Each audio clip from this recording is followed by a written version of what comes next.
अस्सलाम वालेकुम, कैसे हैं? उम्मीद करती हूँ आप सब खैरियत से होंगे। आज मैं बनाने लगी हूँ तलबीना। तलबीना जौ से बनाई जाने वाली एक डिश है जो हमारे प्यारे नबी हज़रत मोहम्मद सल्लल्लाहु अलैहि वसल्लम की सुन्नत भी है और आप सल्लल्लाहु अलैहि वसल्लम की सबसे पसंदीदा ग़िज़ा है। आज सोचा कि सुन्नत को फॉलो करते हुए नाश्ते में तलबीना बनाया जाए। बहुत ही क्विक और इजी सी रेसिपी है ये। तलबीना पाउडर जिस कंट्री में अगर आप रहते हैं वहाँ पे तलबीना पाउडर अगर आपको नहीं मिलता तो उसके लिए आप जौ का दलिया भी ले सकते हैं। जौ का दलिया भी नहीं है तो आप जौ का आटा भी यूज़ कर सकते हैं इसके लिए। और मैं ले रही हूँ जौ का दलिया, जो इंस्टेंट दलिया होता है प्रेस किया हुआ। अगर ये नहीं है तो आप रेगुलर दलिया भी यूज़ कर सकते हैं। मैंने अपने हिसाब से 2 टेबलस्पून इसमें दलिया ऐड कर लिया है और साथ ही इसमें फ़्रेश मिल्क ऐड करूँगी। ये आपकी मर्ज़ी है, आपने अपने हिसाब से जितना बनाना है आप इसमें चीज़ों को ऐड कर सकते हैं। आप इसको मैं अच्छी तरह से मिक्स कर लूँगी और इसको कुक होने दूँगी। और ये होता है कुक होके बिल्कुल एक इसका थिक सा टेक्सचर बन जाता है, जैसे कस्टर्ड का टेक्सचर होता है। आपकी मर्ज़ी है कि आपको ये ज़रा थिक चाहिए या बिल्कुल पतला सा चाहिए। जौ के दलिए में दूध से ज़्यादा कैल्शियम होती है। जौ के दाने और गंदम के दाने देखने में तो मिलते जुलते लगते हैं, लेकिन गंदम से कई गुना ज़्यादा जौ में कैल्शियम होती है और इसमें फ़ाइबर भी बहुत ज़्यादा होता है। ये जो ग़िज़ा है ये बच्चे, बड़ों और बुज़ुर्गों सब एज के लिए बेहतर है। इसमें फ़ाइबर की जो अमाउंट ज़्यादा होने की वजह से ये बहुत जल्दी डाइजेस्ट भी करता है। इसमें एनर्जी भी ज़्यादा होती है। और आजकल ये जो वेट का इशू है, वेट कम करने के लिए भी ये बेस्ट है। आप नाश्ते में इसका इस्तेमाल करें, इससे ये होगा कि आपका वेट जो है वो कम होने लग जाएगा। और डायबिटीज़ के लिए भी तलबीना का इस्तेमाल बहुत बेहतर है कि आप नाश्ते में इसका इस्तेमाल करें। वीकनेस को दूर करता है, इम्यूनिटी के लिए ठीक है। तो ये एक तरह का मल्टीविटामिन का काम करता है आपकी बॉडी में।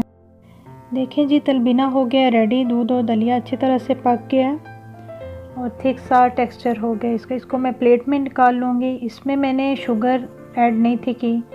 अब इसमें मैं फ्रूट काट के डालूँगी। मैंने लिया है केला, उसको स्लाइस शेप में मैंने काट लिया। आपकी मर्ज़ी है, आप सेब भी ले सकते हैं, लेकिन मैंने सेब नहीं लिया, मैंने केला लिया है।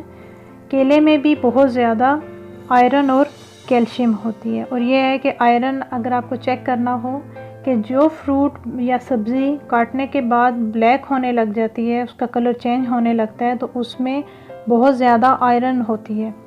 मैंने इसमें केला ले लिया, फिर साथ ही मैंने किशमिश मैंने इसके ऊपर थोड़ी सी ऐड कर ली। साथ में मैंने इसमें कोकोनट का पाउडर भी डाला था। वो आपकी अपनी मर्ज़ी है, जो आपको अच्छा लगे आप डाल सकते हैं। साथ ही इसमें मैंने खजूर जो है वो काट के वो मैंने डाल ली थी। खजूर में भी बहुत ज़्यादा आयरन है और आयरन जो है हमारी बॉडी में जो ब्लड की कमी होती है उसको पूरा करता है। और इसमें जो हम नट्स ऐड करते हैं वो हमारे ब्रेन और मेमोरी के लिए भी बहुत अच्छा है। अब साथ ही मैंने इसमें डाल दिया था कोकोनट पाउडर जो है वो मैंने क्रश किया हुआ वो डाल दिया था। अपनी मर्ज़ी है, आपको जो अच्छा लगता है वो आप ऐड कर सकते हैं। और शुगर इसमें ऐड मैंने नहीं थी की, क्योंकि फ्रूट्स भी मीठे हैं और साथ में नट्स भी। और थोड़ा सा मैंने हनी इसके ऊपर ऐड कर लिया था।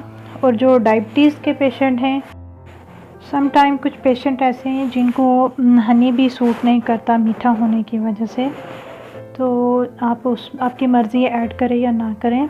मैंने इसमें थोड़ा सा हनी भी ऐड कर लिया था।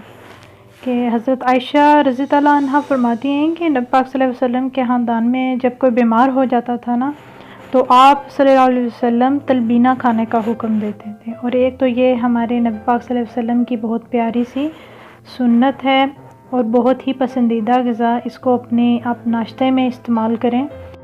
इसके साथ बहुत ही ये एनर्जी वाला और हेल्दी फूड है। अगर कोई बीमार हो जाता है, बच्चे बड़े हर एज के लोगों के लिए ये बेस्ट है।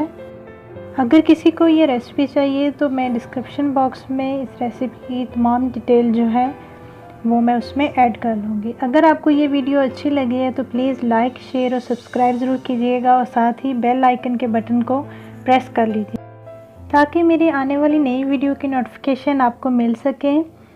अपना बहुत सारा ख्याल रखिएगा।